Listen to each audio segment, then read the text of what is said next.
हाँ चलतु पिलामाने आज मु तुम मानंकु भ्रमात्मक बुद्धि विषय रे शुणाऊँची। भ्रमात्मक बुद्धि बुद्धि कहले कौन आउ से किपरि कार्यकलाप करे। भ्रमात्मक बुद्धि संपर्क रे आलोचना करी देखिबा। कौनसी वस्तुर गुण कर्म स्वभाव को न जानी व्यवहार रे लगेइबा।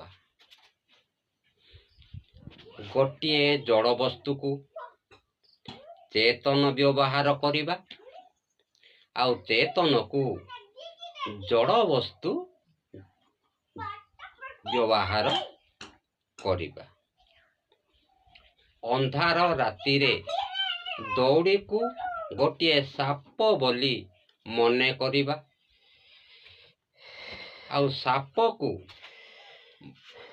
भ्रमात्मक द्वारा गोटे दौड़ी बोली मने करिबा।